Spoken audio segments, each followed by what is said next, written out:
You're listening to Pombo and Peter's Picks, the home of your favorite sports betting podcast. Presented by The Daily Goat.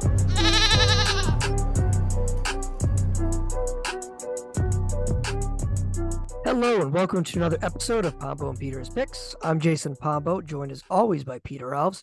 Peter, how we doing? Happy Friday. Happy Friday. Welcome to all right, fun story about DC. So my boss told me not to come in on Thursday, and I know why. No. If you know, you know. I was supposed to come in I today. got you. I got you. It's gonna be terrible. What I see. what is terrible? So yeah. I was supposed to go in today. I don't know. Obviously I did not. So Okay, so were you content with that? yeah, I mean that's good. I mean, less traffic, less everything, less commotion, less. I don't know. Let's just say the capital is probably a 7 minute walk from where I am in Department of Labor, so it's pretty good. From your work, it's 7 minutes? Yeah. Wow. Yeah, like walk, so it's probably like a 3 minute drive. Damn, So that's close. That's wow, you're really right down there. So shout out to DC Peter Alves. I think of yeah, it. shout out to Jake. Yes. Yeah, you should have known that after probably 2 weeks after this podcast. I don't Yeah. know. Like I text you, Jake reached out to me. He was like, Peter lives in DC now. I was like, yeah. So shout out to Jake, loyal We love listener. you. We love you. But yes, Peter has taken his talents to DC. So Peter, I did miss you this past what day was it? I missed you on a week from today. I missed you last Friday. I went to Patriots training camp. And look, I can give you the lowdown, or if you prefer me to wait till we talk Patriots. I don't know. It's up to You you, can Peter. wait. You can wait till we talk about Patreon. You can Okay. open enrollment. That's probably it. All right. But training camp was fun. I did miss you. It was the one thing I'll say now, I'll leave the rest later, was that it was the hottest it's ever been. It was close to 100 degrees, and it made things a little difficult.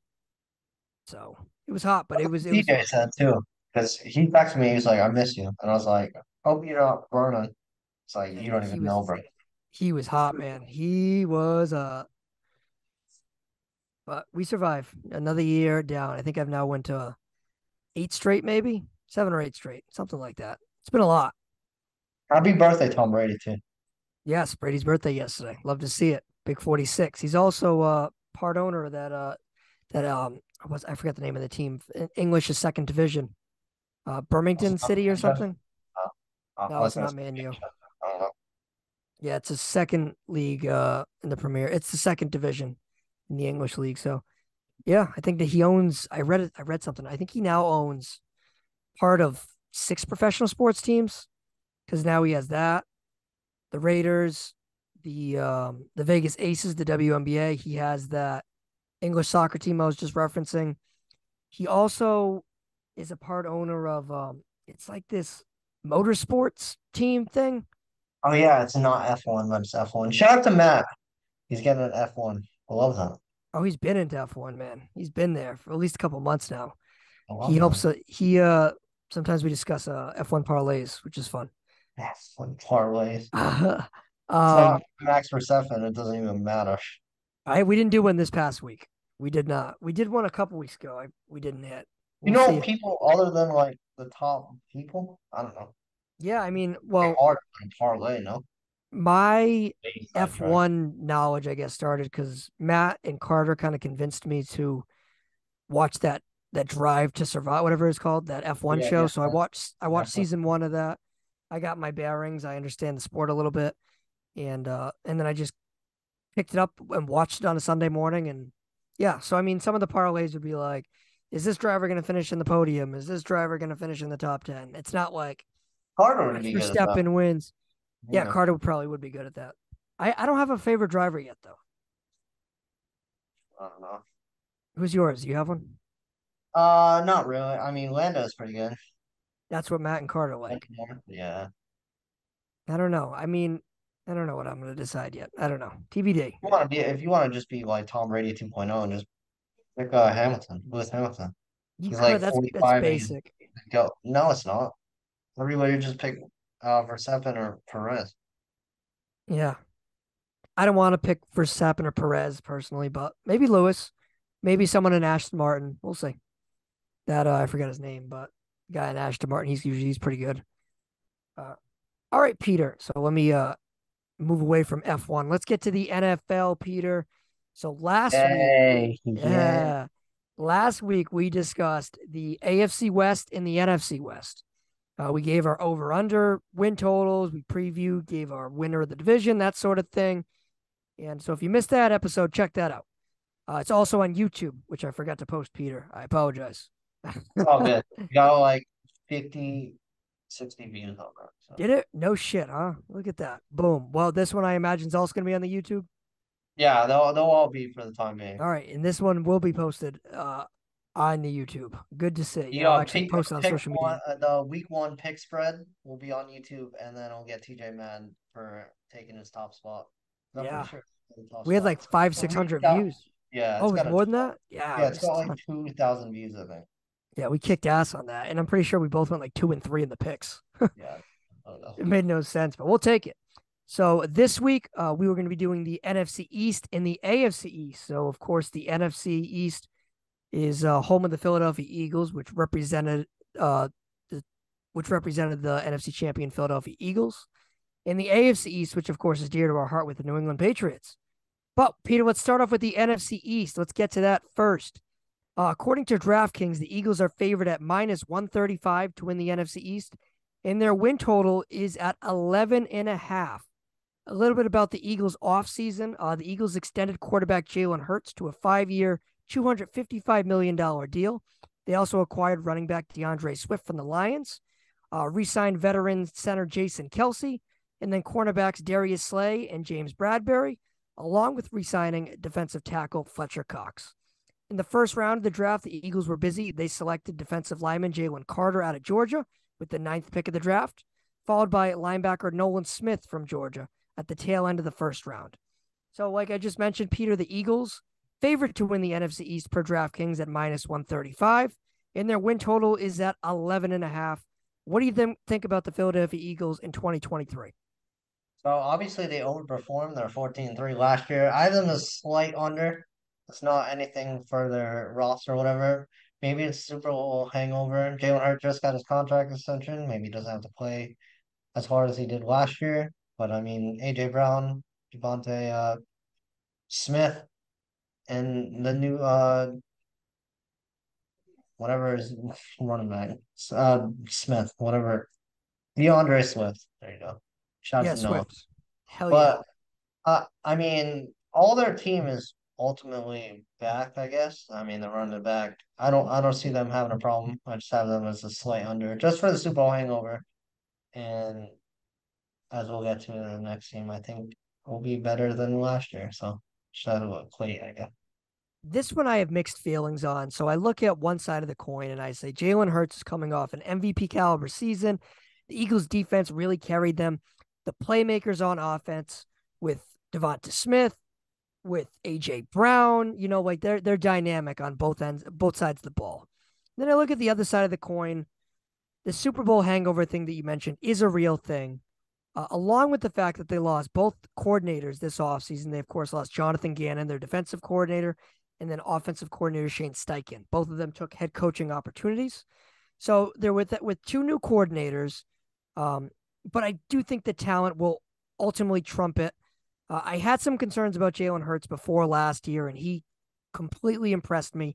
And while I don't believe he's a top 5 quarterback in the league, when he's surrounded with adequate talent around him, I do think he can take his game to the next level, which we saw last year. So I'm going to lean the over here. I think the Eagles win 12 games. I like them to go 12-5. And I think, look, despite the fact that they have a difficult schedule, I think they're going to kind of pick up where they left off last year, especially with the weak NFC. If the NFC was a little bit, I guess, more strong, then I might have leaned under here, but I think that NFC is very, very weak compared to past years. And look, I think this Eagles defense, they were able to retain a lot of guys that I think they thought they were going to lose. I think that's significant. And one other fun fact about the NFC East here is nobody has won back-to-back NFC East titles since 2004.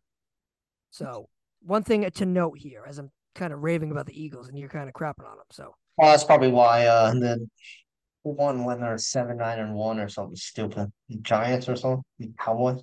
Yeah. Yep. And No, I think it was the Commander or the R words back then, that might right? no, I think that was the football team. Yeah. Oh, maybe it was. Yeah. Yeah, I think it was the football team. All right. So I'm leaning over. Peter's leaning under.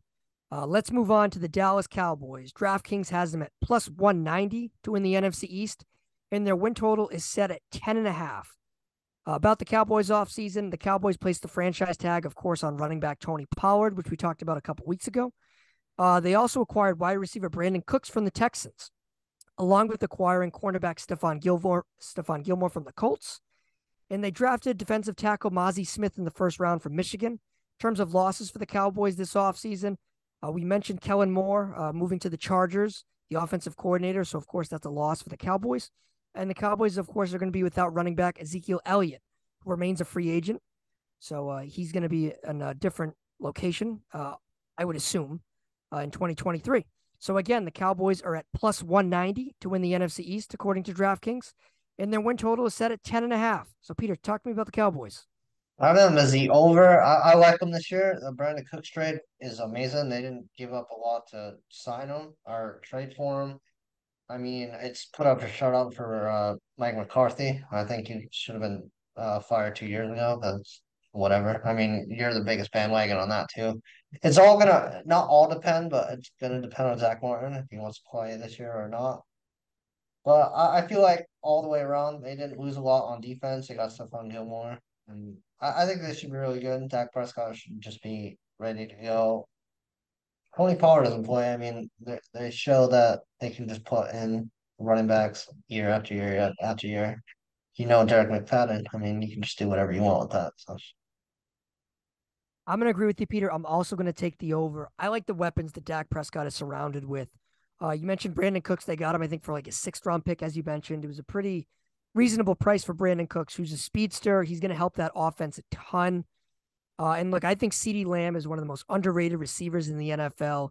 And I think he's only going to take another step forward this season. And you know how I feel about Tony Pollard. I think he was better than Ezekiel Elliott for the last couple of years. So I don't think they're going to miss a beat. Zach Martin, as you mentioned, that is a question mark. And I think that is a concern because we've seen in years past that the Cowboys kind of go as their offensive line goes. When they have a great offensive line, they can be dynamic offensively. When they have a poor offensive line, then the team kind of falters a little bit. And I imagine that they're going to be able to patch it together with Zach Martin, that he isn't going to miss any time. But again, that's a big question mark for this point. So I like the Cowboys over here. I think they win 11 games. I think they go 11-6. And I think it's a big year for Mike McCarthy because if he doesn't deliver, he could also find himself in the chopping block in terms of getting fired as the Cowboys head coach. And one other point I want to mention is Dak Prescott had 16 turnovers last season. And he led the league in interceptions with 15. And a lot of those interceptions were sort of fluky. A lot of the turnovers were a little fluky. Sometimes the balls would go off receivers' hands. Stuff like that would happen. And I think Prescott will be a little bit luckier this year as opposed to last year. So I'm going to take the over. I think they go 11-6. as you said, Mike McCarthy should have been fired right after Ezekiel Elliott lined up at center. So Look, Mike remember that. McCarthy. I'm not a fan of Mike McCarthy. You've known that for a long time. And but the thing is, he can perform in the regular season. It's just the playoffs where things get dicey for him. So 11-6 for me. All right, let's move on to the New York Football Giants. DraftKings has them at plus 850 to win the NFC East, and their win total is set at 7.5 wins. A little bit about their offseason. They placed the franchise tag on running back Saquon Barkley. They later reached a deal with him for the 2023 season. It was a one-year deal, incentives. So what Barkley reported at training camp, and he's reportedly in good stakes with the team for I guess this year anyway. They re-signed quarterback Daniel Jones to a monster 4-year, $160 million deal. They also re-signed wide receiver Darius Slayton to a 2-year deal worth about $16.5 million. They acquired tight end Darren Waller from the Raiders, extended defensive lineman Dexter Lawrence to a 4-year, $90 million deal, and they drafted cornerback Deonte Banks from Maryland in the first round of the draft. So, Peter, the New York Giants, plus 850 to win the NFC East, with their win total being at 7.5. What do you think about the Giants, fresh off a playoff appearance in 2022?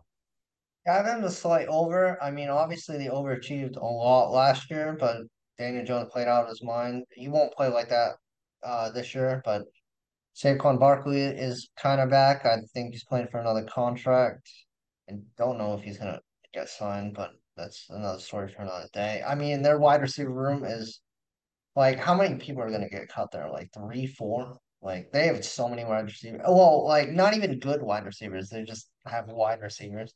Darren It's Waller, that's good. Their defense is pretty good. I mean, I was like over Brian Dable is that guy, I believe. But as I said, I mean, how many wide receivers do they need? I mean, you're gonna get hot. So the receiver kind of question that you were just talking about, looking at their depth chart here quickly. Isaiah Hodgins, of course, Darius Slayton, Paris Campbell, Wandell Robinson, who sort of popped a little bit, Jalen Hyatt, the kid from Tennessee they drafted in the second round, Sterling Shepard, Jamison Crowder, and they just signed Cole Beasley a couple weeks ago. So there will be some cuts there, and I think Brian Daboll is good at finding, I guess, the pieces that fit together, and he did that last year, so I think he's going to try to do that this year. I'm going to disagree with you there, though. I'm going to take the under. I think the Giants win 7 games. I have them going 7-10. The Giants have a difficult schedule. The NFC East in particular does. And I just think it's different from the Eagles because I think the Eagles can kind of beat you in 2 different ways. They can beat offensively and defensively. The Giants, a lot of things went right for them last year. A lot of things came together with Daniel Jones. I don't know if they're going to get that kind of luck this year. I have some uncertainty and about him as a quarterback. And look, I do think he belongs in this league. I don't think he's a bum by any measures, but I think he's sort of an average quarterback. And I could see his career kind of being like some years he gets his team to the playoffs. Other years he kind of falls flat. I think he's going to be that kind of quarterback, inconsistent. In Saquon Barkley, I understand that he is sort of reported to training camp. He's happy where he is, but I think that could kind of loom as the season progresses. And I don't know, maybe he wants another extension or maybe he's concerned about his future. Maybe he gets dinged up with an injury and the doctors clear him and he's like, no, like I'm sitting out. Like I want to make sure I'm 100%. We see that in some different cases. I could see that happening to Saquon Barkley. You know, let's say, I don't know, pulls a hamstring, a normal injury with 2 weeks. Maybe he extends it to 4 weeks to make sure he's 100% healthy.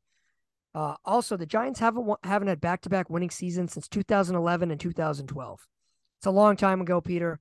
And I don't see them having a winning record. That's when they won especially the Super Bowl, no? They won in 11. Yep. In 12, they didn't win, but I think they lost in like the wild card round.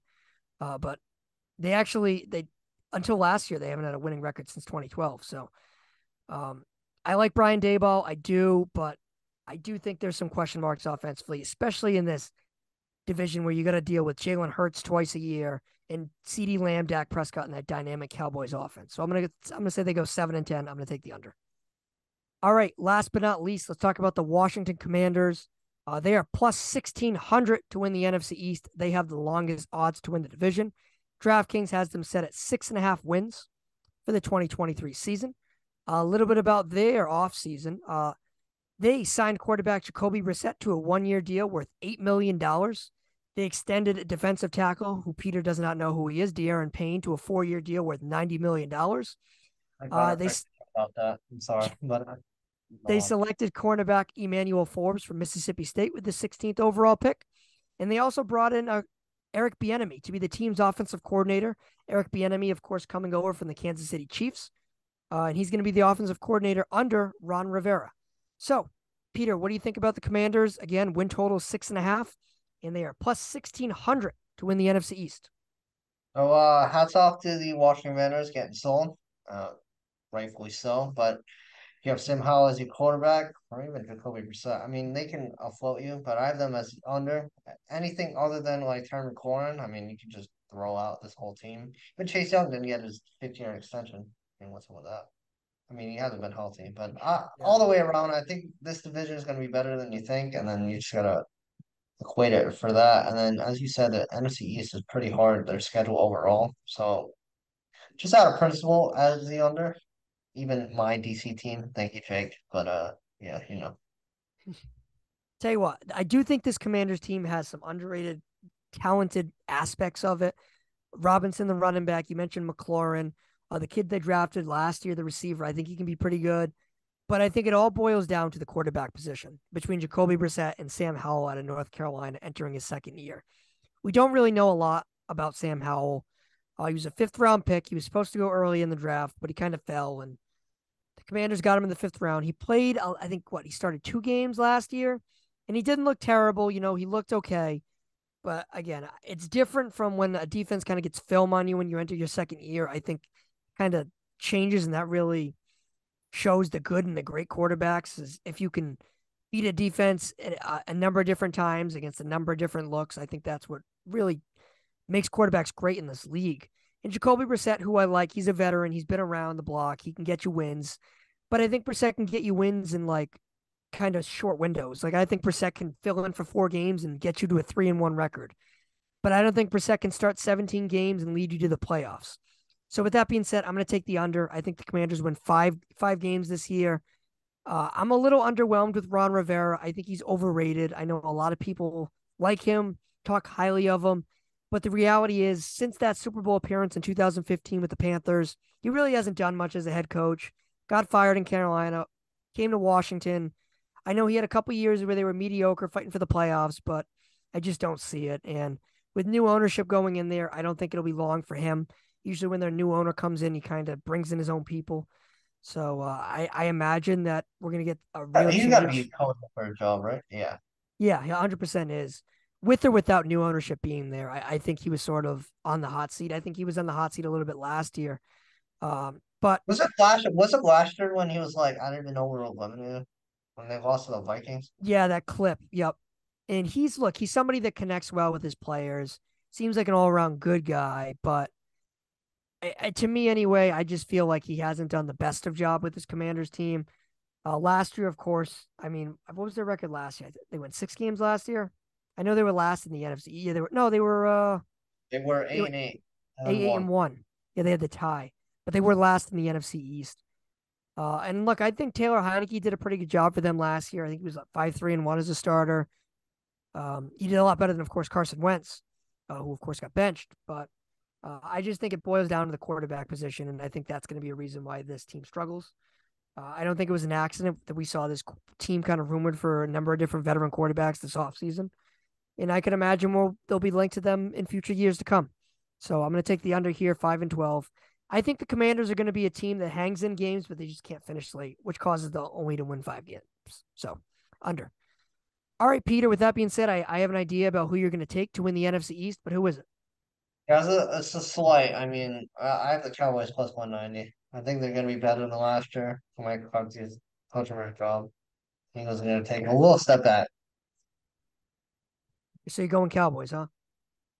Yeah, I don't know if I did that last year too.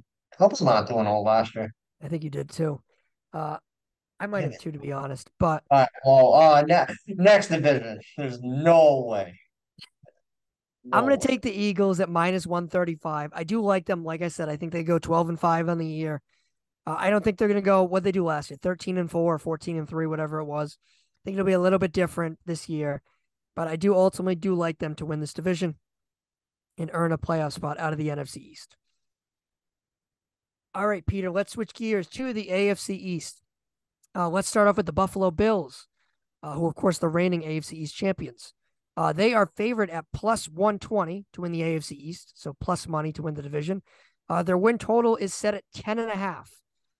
About the Bills' offseason, they re-signed linebacker Matt Milano to a 2-year deal. They re-signed safety Jordan Poyer. They signed running back Damian Harris, and they selected tight end Dalton Kincaid from Utah. And they lost Tremaine Edmonds to the Chicago Bears this offseason. So as I just mentioned, Peter, the Bills are favored by DraftKings to win the AFC East at plus 120. And their win total is set at 10.5 wins. What do you think about the Bills? I love Dalton Kincaid. I want him to get drafted like more than the other person. I don't remember his name, but I love Josh Allen. I love the Bills theoretically, but like they need to like win a playoff game. They need to actually go far. I have them as the under, just or all right. I have them as the over, but like Are we going over?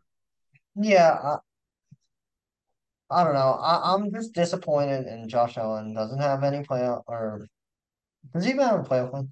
Yeah, he has a couple. He's like, I want to say he's like 2-4 in the playoffs. Like they usually win the first round and then they usually fall into Oh trouble yeah, towards they the beat end. the Patriots like 1,000,000-0.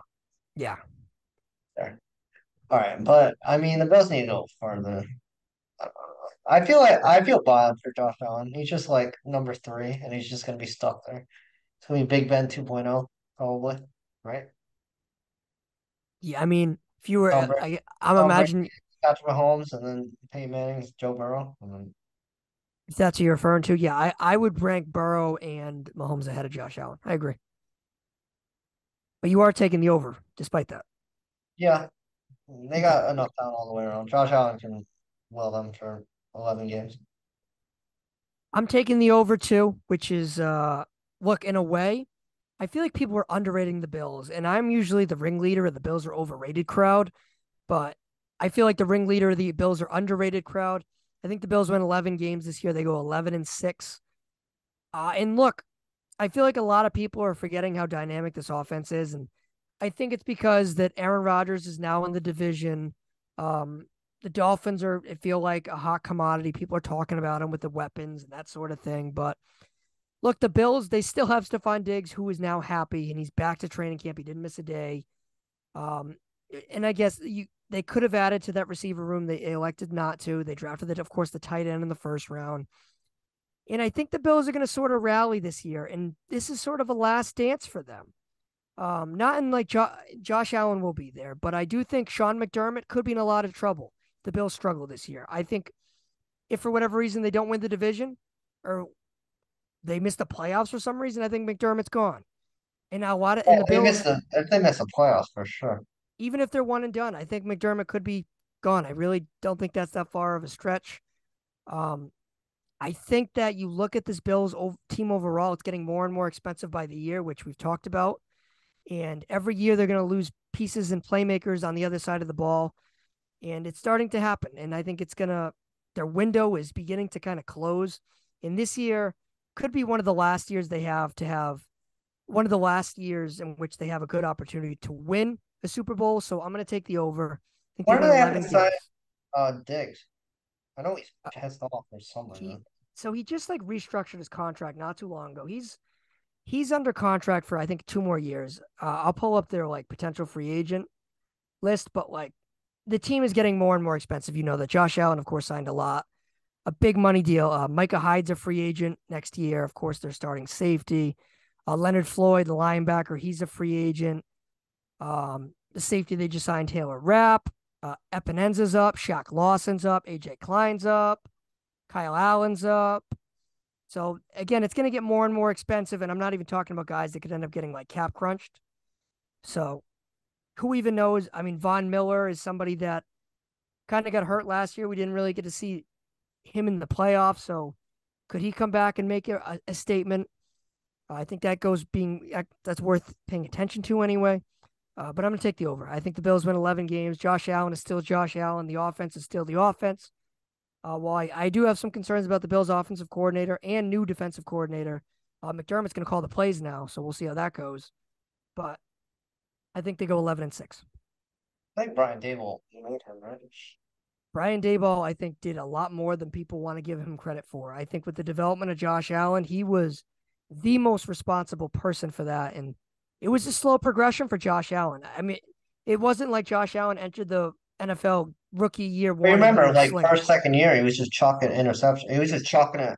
Obviously, he can throw it 80, 90 or whatever, but he was just talking and praying. Yeah, Josh Allen, I mean, you look at his first 2 years. I'm looking at the stats right now. His first year, he was 10 touchdowns, 12 interceptions. Second year, 20 touchdowns to 9 interceptions. And look, his first 2 years as a starter, he was only 15-12. You know what I mean? It wasn't anything crazy. And then he's turned it up the last 3 years, 13-3, 11-6, 13-3. So I think he goes 11-6 this year. All right, let's move on to the New York Jets, Peter. The Jets are plus 270 to win the AFC East, and their win total is 9.5 according to DraftKings. Bills. The Jets, a little bit about their offseason. Look, it's pretty cut and dry. They traded for quarterback Aaron Rodgers. So if you didn't know Really? that, I didn't know that. Really? yeah, Aaron Wait, Rodgers. I didn't Let me know look that. over. Oh, Yeah, wow. hey, you got to stay with the times. Again, that pretty much goes without saying. That was their offseason. They traded for Aaron Rodgers. They did some, of course, other minor moves. They signed wide receiver Alan Lazard to a 4-year, $44 million deal. They drafted Will McDonald from Iowa State in the first round. And as I mentioned, Peter, their win total is at 9.5, and DraftKings has them at plus 270 to win the AFC East. What do you think? So I have it as the under. I'm gonna bet this in real life. I think they're getting way too much hype just because Aaron Rodgers on that team. Obviously, they have a top five defense, and I said all they needed last year was a quarterback because Zach Wilson absolutely sucked. Well, like Brees Hall is gonna be out maybe week one and beyond. I don't know. Garrett Wilson's already hurt in training camp. I mean, I don't know. Sorry, sorry, Aaron Rodgers and him. I mean, just one bad route would just get pissed on him. He's got Randall Cobb. I mean, Randall Cobb is Randall Cobb, but like as I said, their defense will save them for a long time. But I feel like they're just getting way overhyped. They're Hard Knocks. Obviously, that's the right move to do. But he's already fighting with Nathaniel Hackett. Well, Robert Saleh is already fighting with Nathaniel Hackett and Sean Payton, and like some of that. Like, well, I don't know. I tell you what, I know everyone's like falling for the Jets and all that sort of thing. So look, there's two sides of the coin with the Jets. You have half of the people think, oh my gosh, they were 7-10 last year with Zach Wilson a quarterback, and Zach Wilson absolutely blows. You put Aaron Rodgers, who's a top 10 quarterback in the league, on the team, and they should immediately go 12-5. And then you have other people who think like Peter just kind of outlined. Brees Hall is coming back from an injury. Garrett Wilson's already banged up. Aaron Rodgers is coming from one place to another for the first time in like close to 2 decades. New offense, sort of. I know Nathaniel Hackett's still there, and he was with the Packers and that sort of thing. But new landscape, new sort of play design, all that kind of thing. Robert Saleh, relatively inexperienced head coach. And a lot of people think that Aaron Rodgers is sort of not committed, has issues with young receivers, and could kind of fall flat. And people point to Russell Wilson with the Broncos. And I find myself in between kind of the totem pole with that. Like, I don't think they should be Super Bowl favorites, AFC championship contenders. But they're I like think fifth in the AFC, aren't they? I mean, some people have them going to the AFC title game. Like Yeah. they really do. And then you have other people, like I just outlined, that think Russell Wilson and the Broncos bad. And I'm in between there. So, but I do think the expectations for the Jets are probably the divisional round of the playoffs or bust. And I think they're going to fall short of that. I think they'll be in between, like being a contender and absolutely sucking. So I think they go 8-9. I have them under here. I think they go under 500, and I think they'll be a disappointment. The big reason why is that schedule early on, Peter. I feel like we went over it. I don't remember why, but I remember. I mean, you know what? Maybe we didn't, but I thought we did, but we didn't end up doing it. Or maybe I was saving it for this show. That's why we didn't do it. But have you seen the Jets' regular season schedule? The first like 6 games, Oh my very God. difficult. No. So let me read this to you. They open week 1, home against Buffalo on Monday Night Football. Week 2, they're at Dallas. Week 3, they're home against the Patriots. Week 4, they're home against Patrick Mahomes and the Chiefs. Week 5, they're at Denver. Tough place to play. Week 6, they're home against the Eagles. And then they have a bye week. So realistically, Peter, I could see this team getting going to a slow start and having to dig themselves out of a hole. Don't be surprised if they start off 2-4, and then they really have to try to dig themselves out of a hole. And by that point, it's just too late. That's generous. Yeah, Yeah. like look, like realistically, I'm not telling you to predict the games, but they're not favored in the Buffalo game. So let's just give them a loss. Well, again, we're not predicting it, but let's just let Vegas kind of. So 0-1 Honestly, at Dallas. honestly, New England, like, and They'll be then like favored. Denver, like that's a toss. And At then Denver's a tough place to move off play. everybody else. Yeah, I know. But And on top of the fact that Sean Payton's sort of beefing with Nathaniel Hackett and Aaron Rodgers as it is. So, like, that game has extra pressure to it, and that's not a layup. I mean, and then you want to go after the bye? I'll read you the next 4 games. At the Giants. Again, it's New York versus New York. That'll be a bloodbath. Home against the Chargers. At the Raiders. At Buffalo. Again, 4 games where you're probably going to go 2-2. You know, and like extend Miami, that's another division game. So again, yeah, you want to go even further. You have Miami. Then it gets a little bit softer towards the end. And that's when I think the Jets are going to pick up the wins, and that's how I get them at 8 wins. Because after they have that Week 12 game against the Dolphins, as Peter was referencing on Thursday, that's the Black Friday game. They're home against the Falcons, home against the Texans, at Miami, home against Washington, at Cleveland, at the Patriots. that's an easier sled than the first half of the year. So don't be so, Peter. I wouldn't shock me at all if they go like 3-6 their first 9 games. They have to kind of dig themselves out of a hole. And I think Aaron Rodgers might be a little turned off for the slow start. So I think they win 8 games, slow start, and I think that's going to be the reason why. I think they're going to try to climb out of their hole and finish the season strong. Like, I think they're probably going to go on a tear to end the season. They'll probably go like 3-1 to end the year, but it'll be a little too late. As an NFL fan, I hope that the Jets are really, really, really good or really, really, really bad. I don't want them in the middle and just like 9-8, 8-9. Yeah, but their expectations, middling would be a disappointment. No, I know, but like I feel like Rodgers will get ridiculed after that, or Aaron Rodgers will be a god if he's like 14-3 or whatever.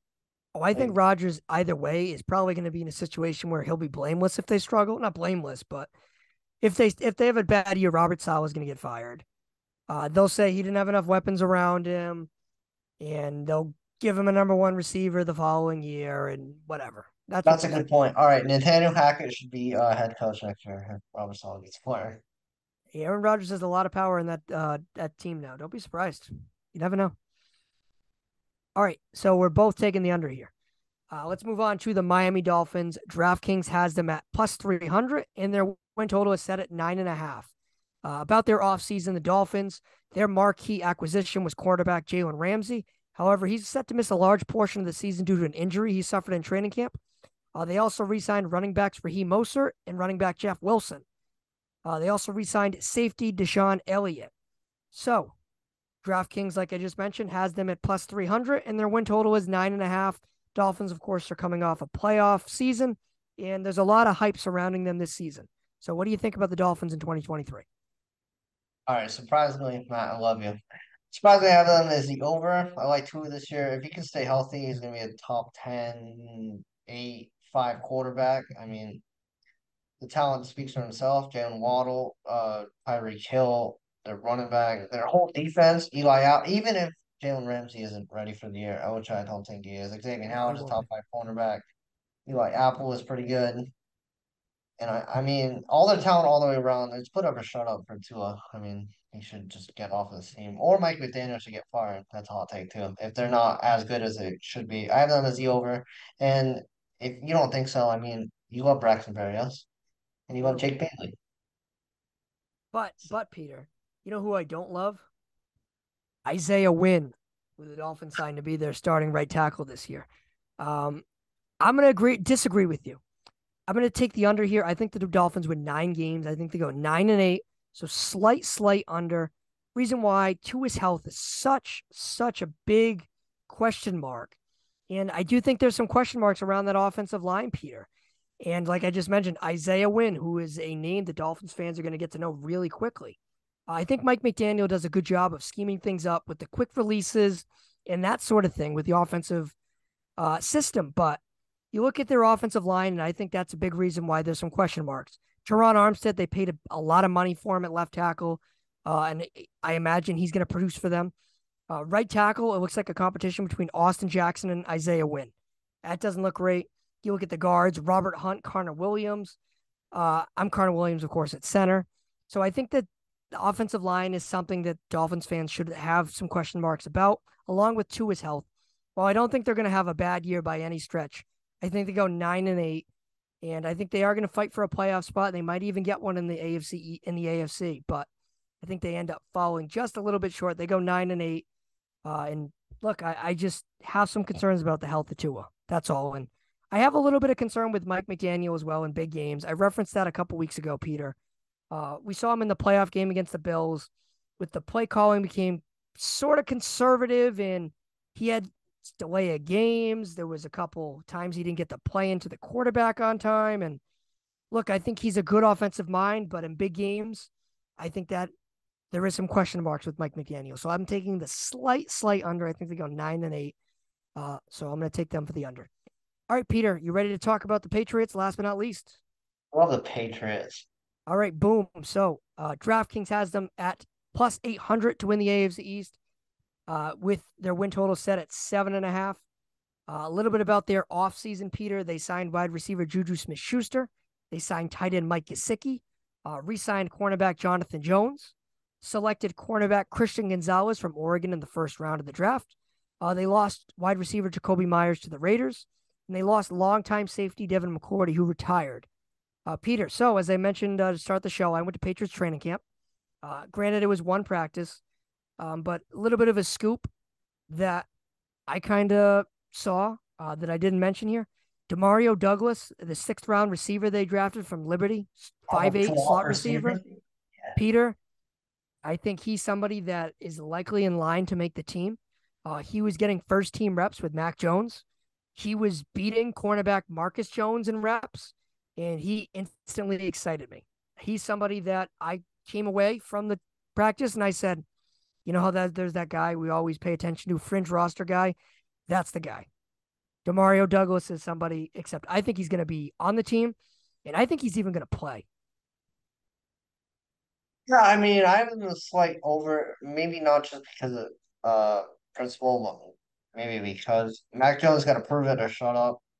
Bill Belichick's getting, holy crap, they're firing rumblings. I don't know what that's about, but I mean, rightfully so. I mean, Juju should just be washed from Jacoby Myers, Devontae Parker, whatever.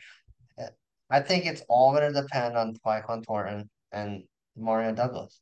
Just whoever can emerge as a third receiver, and if Mac Jones can have enough weapons, Wonder Stevenson should be fine. Tammy Harrison can get out of my face. Their O line is going to be. I don't know if it's bad is the understatement, but it's going to be a question mark all the way around. Their defense should be a top 10 defense, like it always is. I don't have any problem with that. It's probably their O line and then their third receiver. Thornton can't do what he needs to do. So you're taking the over. Yeah. I'm also going to take the over here. Look, it's a big year for my guy, Mac Jones, and he needs to prove it. You know, I wish they signed DeAndre Hopkins. I think that would have gave the Patriots a real understanding about what DeAndre Hopkins can do, because I do think the receivers around Mac Jones are limited, right? Like, I like Hunter Henry and Mike Gesicki from the tight end position, but they're not, game changers. You look at the receiver room, like you mentioned before, Devontae Parker. I'm not a Devontae Parker guy. I like Kendrick Bourne a lot. And of course, you mentioned Tyquan Thornton and Juju Smith-Schuster, none of those guys are number one receivers. They're more like 2s and 3s, most of them 3s. And I think if the Patriots offense does stall, that'll be a big reason why. You mentioned the offensive line. That's a big concern as well. Specifically, the practice I went to, the offensive line got manhandled. So we'll see if that. Were you there when Cole Strange got kind of hurt? No, but it does look like Strange is going to be okay. He's just not practicing right now. No, I think that was like it was the Tuesday after I went. But I'm taking the over, Peter. I think this Patriots team is going to be better than people think. I think the expectations are so bad because of what they looked like offensively last year. They brought in Bill O'Brien, of course, as the team's offensive coordinator, and I think he's going to make all the difference in the world. I like their defense a lot. I think Christian Gonzalez is going to be a stud. Peter, he was awesome in the practice I went to. Like, he might have been the best player on defense. Like, he was that good. Like, he stood right out. Jonathan Jones was awesome as well to the practice I attended. So, look, I think the defense, like you mentioned, will be a top 10 unit. It might even push top 5. Offensively, if they can be an upper, we'll call it 15 offense in the league, that should be good enough to win 9, maybe 10 games if things go the way they could. And if a couple of things go their way. And look, it's a big year for Belichick, right? We all know if Belichick struggles again, and let's say they win 6 games, it's no guarantee Belichick's back in 2024. So this is sort of like, in terms of the Patriots and how things will be for the future, this is the biggest year they've had, might be ever. I really don't think that's an understatement. Their schedule is difficult for sure, but if Bill O'Brien can get Mac Jones back to where he was playing in his rookie year, then I think this Patriots team is going to be better than people give it credit for. Over. Yeah, not the boo-hoo, but like, sucks we're in the AFC. The NFC, I'll just pencil in 7-6, whatever. So the Patriots' path, right? They need to go. If they want to win 9 or 10 games, I think they need to go 4-2 in the division. So you either, I don't know, you split against the Bills, you split against the Jets, you split against the Dolphins. I don't know. Sweep the Bills. I don't know. It's kind of hard. No, so let's say the Bills sweep you, and then you got to sweep the Jets, and that'll be tough. So I mean, can you win one game against the Bills? Like I think that's No, I haven't watched the Bills lose in probably 3 years. I mean, if they can win a game against the Bills, that should help. I don't know. I think they go 9-10. I know everyone's talking about the early season schedule. The first 4 weeks are home against the Eagles, home against the Dolphins, at the Jets, and then at the Cowboys. It's a difficult sled, but it's not impossible. They'll be favored to win in probably the Dolphins game, and that probably will be it. But I think they'll manage to go 2-2. I do. I'll figure it out. Or Belichick would just spin it in this. It's all preseason and it's fine. No, they need a strong start, or Mac will be in trouble. Need them to start off 2-2. It was Zappy. Here we go. I mean, I don't see that. Mac was clearly the better quarterback when I was there, and from No, everything I've read, I don't everything see I've read that from, either. I don't see it. I don't see it either. I think that's just a narrative being pushed. I mean, maybe it could happen if Mac struggles in the regular season, but if they win more than 8 games, then Mac's the quarterback. So, all right. So, who do you like to win the AFC East? Surprisingly, here you go. Dolphins balling on the Dolphins. I think they're going to win the division. I think Tua is going to ball out. I think they're going to show why they signed all those people. They're going to be like the Rams of 2 years ago. Signing all these people and just doing whatever they want. Dolphins. Surprisingly, there you go, Matt. I don't hate Tua anymore. There's some good odds for that. What'd you say they were? Plus what? 300. I'm betting on real. I already bet that after I I'm looked it up. I'm going to disagree. I'm going to take the Bills plus 120. I'm going chalk for the AFC East and the NFC East. Look, I think the Bills are still the Bills, and I think that ultimately win the AFC East.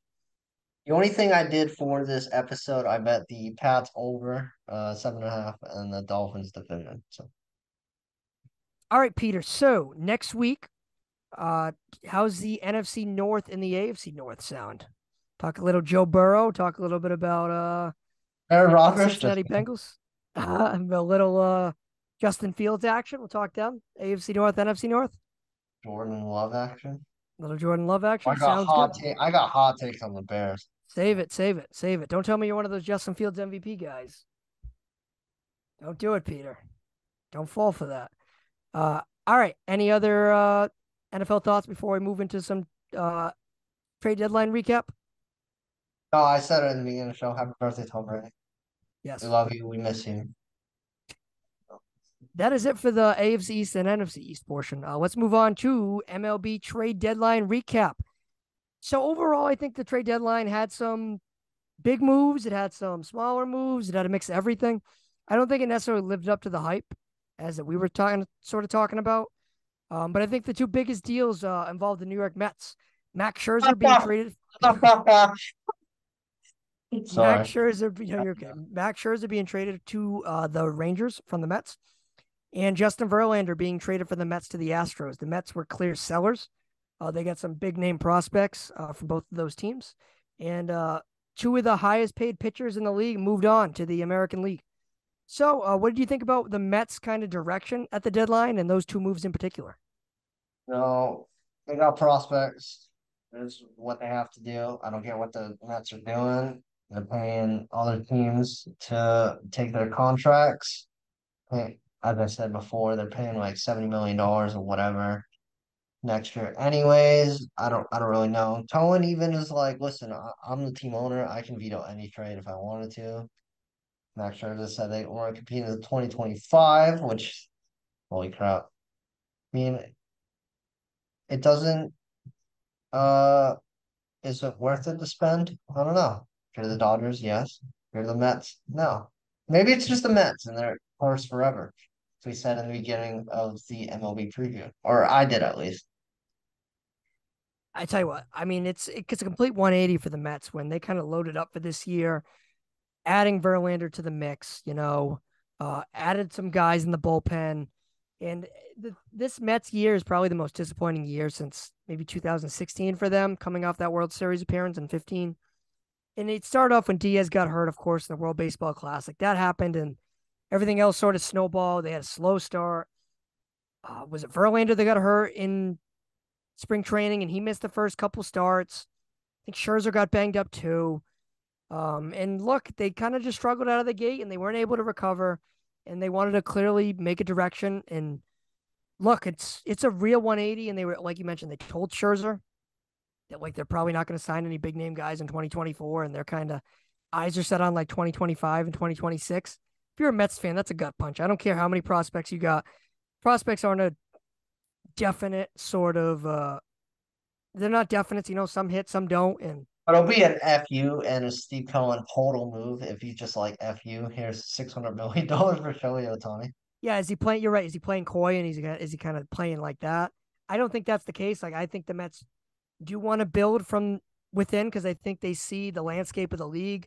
They see what the Atlanta Braves did, all homegrown talent, homegrown talent. You saw what the Houston Astros were able to do a couple of years ago, homegrown talent. You see what the Baltimore Orioles are doing now with their homegrown talent. To the Dodgers to some extent with the homegrown talent anyway, at least to some extent.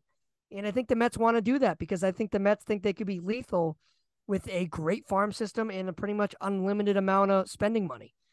And I think they realize that spending for pitchers or whoever, guys late into their 30s, isn't going to work. And I think that's kind of the conclusion they ended up making. And is it the right thing to do? I mean, it's a real big risk, man. Like because what's to say they don't come out in 2024 and those guys would have pitched extremely well and the Mets would have been right there as contenders. Like maybe it's the manager. That's another thing. Justin Verlander is going to light it up in the playoffs. Max Scherzer is going to light it up in the playoffs, and then the Mets are going to be like, nice. Like you've just set the franchise back 3 years, and it just kind of. I don't know. If I were them, I would have just. I understand not buying for this deadline because they're kind of far out, whatever they were, 8.5 out with a wild card. But I think Buck Showalter deserves a lot of responsibility about how the team is playing. Oh, I don't know why he's not fired yet. And Cohen keeps defending him. Cohen was like he was on an interview for the New York I forgot what's the TV SNY or whatever. Yeah, whatever or something. Whatever it is. And he was like, no, it's not on Buck, it's on the players. Which I agree with him to some extent. The players were underperforming, but don't you fire the manager before you do anything? Like, don't you try to if you get a different voice in there to kind of work things through? I think Cohen's too involved. I think he's too to some like it's very Jerry Jones-esque, but at least Jerry Jones is the general manager. It's him and Billy Epler. Like they're kind of just the acting general managers right now without a title, and I don't think that's going to work. And I think they're probably going to hire a president of baseball ops this offseason. It's probably going to be the guy from Milwaukee. Is it Stearns? I think that's his name. Yeah. So we'll see. But look, I know some Mets fans love it, some hate it. So I prefer to not love it because I think the prospects aren't a slam dunk. But I know what they're trying to do. They're trying to be the Braves. Well, they got Acuna's brother. So yeah, trying to clone him. All right, sorry about the Mets rant. So winners and losers of the deadline, Peter. For winners, who do you got? All right, winners. I have as we talked about, Rangers might win the World Series. They were in the World Series in 2010 or 2011 or whatever that was. They have a legitimate shot this year. And then the Astros, they get better. They got their boy Justin Verlander. I bet the Astros are plus 550. I don't know what they are now, but to win the AL pennant. So I don't know. You mentioned the Astros and the Rangers. That's clear winners. I'm also going to mention the Angels. They did. Look, I know they've struggled, and I know they kept Ohtani, but they did at least try. They traded for Giolito. They did try to make some moves, and I'm going to call them a winner for the deadline. I am. I'm not calling them as a winner just until they make the playoffs. That's fair. But at least they didn't do anything. Like, at least they're trying. Yeah. Well, Red Sox. Again, we'll get to the losers, Peter. Losers, who do you think? I'm not even categorizing that as a loser. I mean, losers after the Mets, obviously. Yankees, they didn't do anything, like less than the Red Sox did. They got two relievers and that's it. Then the Dodgers, they didn't get anything either. They got Med Rosario, they got Joe Kelly and somebody, Lance Lynn or whatever, but he got the worst ERA in baseball. I don't know what he did versus the A's 3 days ago, but the Dodgers didn't do anything better. But if you want to talk about the Red Sox, we can talk about the Red Sox. I don't think it's as bad as everybody else thinks. I'll defend your friend Tyler on this one. loser for me, the chief loser is the Dodgers. They needed to address pitching. They clearly look, Lance Lynn, they added him, Joe Kelly as well, but they were in on Verlander. They weren't able to get him. They wanted Eduardo Rodriguez. They had a deal done, but Erod vetoed the deal. He had a no trade clause. I've never seen anyone turn down LA before. Man, Erod forever in this whole world. Who doesn't want to go to LA and you're in Detroit? Sorry, Noah. You're in Detroit. Like, what are you doing? Especially contend for a World Series on top of the fact that like he knows guys on the team. Like he's played with Mookie Betts before. He's played with JD Martinez before. Like it's now, I don't know. I was shocked he vetoed that deal because I was That's a no trade list. yeah. I was The like, Dodgers are a loser in my opinion. They got to be number one, whether it's a fault of their own or not. They are number one. but they Number even two, wanted Paxton, and they're yeah, Pax another one. Yeah, either. Yeah. yeah. Number two, I'm gonna call the Orioles. I wanted them to do a little bit more, and they had the young guys to do it, and they had a little bit of cold feet. If I'm the Orioles, they should have did everything they could to get Justin Verlander. The American League is wide open, man, and I think the Orioles have a real shot to get it. And they kind of look, they did make it was Jack Flaherty, right? They brought in, Yeah. but I mean, I thought the Orioles could have done more. I really do, and I thought they were gonna do more. No, I'll fight you on that. They don't want to. I know they have a legitimate shot to make the World Series. I don't think it's their time, but and they have a lot of prospects. I don't think they want to ruin what they've been doing for Yeah, but 6 I see what you're saying, like, oh, they're ahead of schedule, this and that, but things change. Like the guy gets hurt, he needs Tommy John surgery, and I don't know, like whatever, injuries happen. I really don't think Don't they're go gonna your be way. the Rays.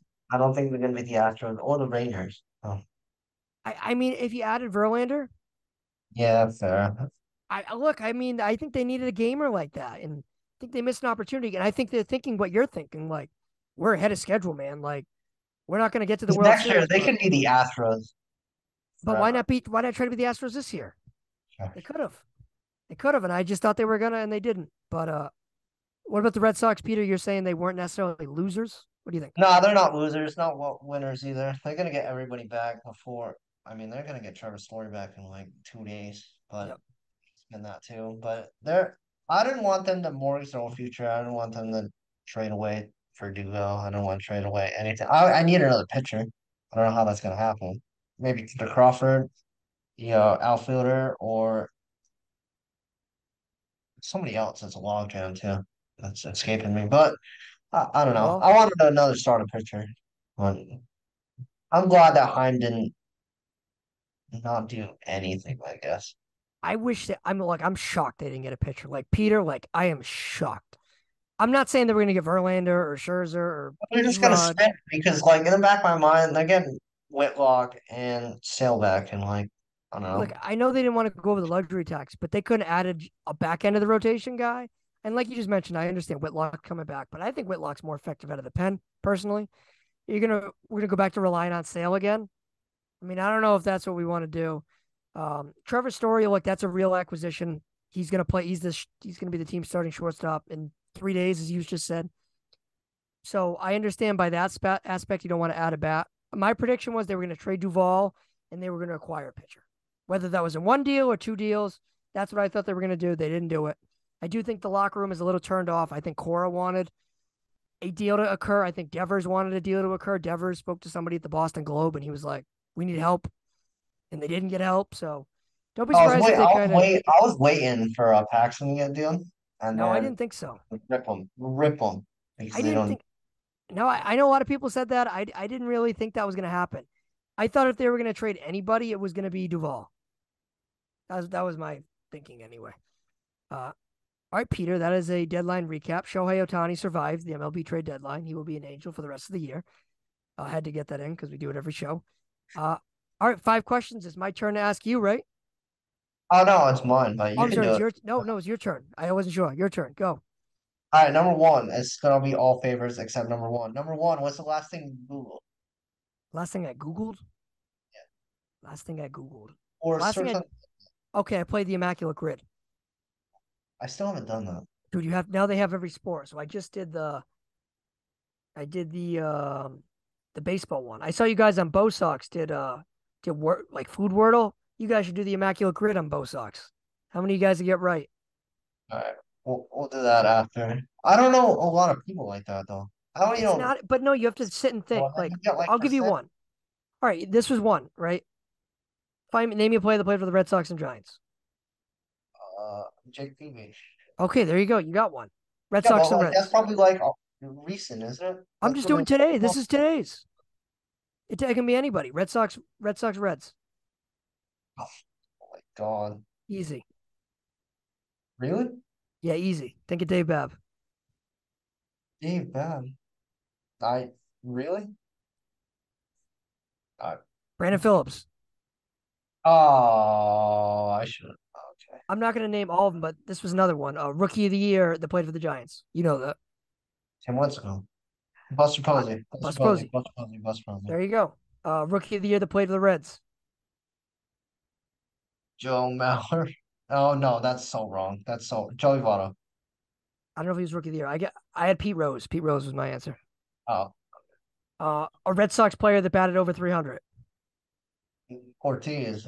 There you go. Like, Pedroia. I don't look know. at that. I just named 6 of them. You would have won at least 6 of 9.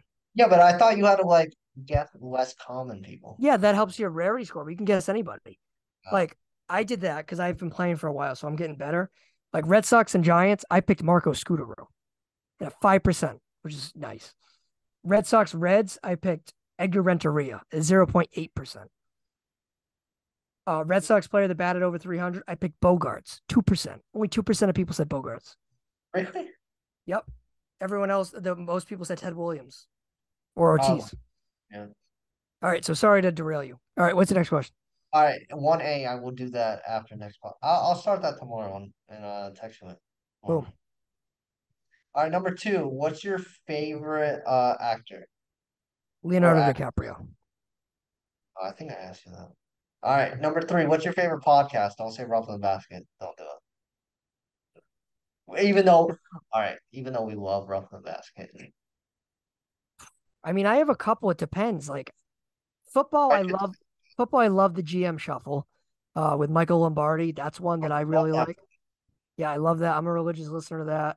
Baseball, if I want to talk Sox, of course, I'm listening to my guy Tyler, the Redacted Red Sox pod. The Dave, you absolutely ripped Tyler in our group chat today. Did he? Freaking Dave. Actually, you know what, Dave? Speaking of Dave, I don't know how I remember the Brandon Phillips thing, but last time I saw him, he was like, "I can't wait for the Red Sox Reds to be an immaculate grid because of Phillips," and I somehow remembered that. So, I'm trying to think what else. I'm not really a big Joe Rogan guy.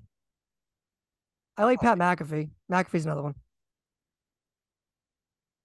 So those All are right, my three. number 3, what's your favorite song? It's got to be Post Malone. Congratulations.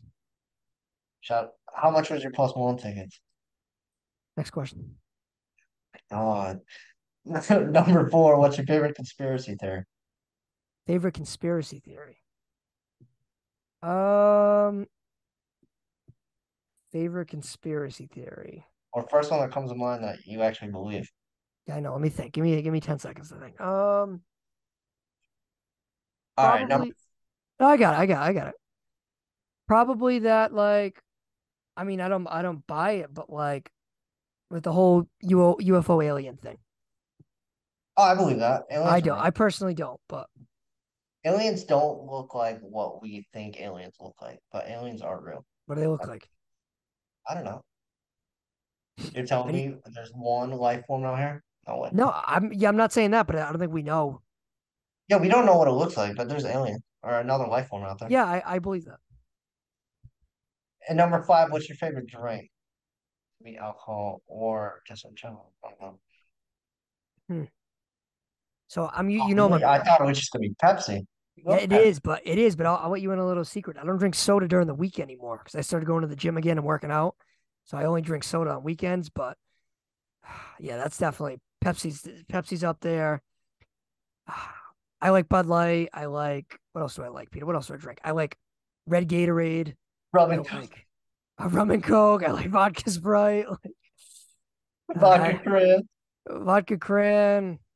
Wait, 5B, do you like binge out on the weekend then? Or you're just like whatever?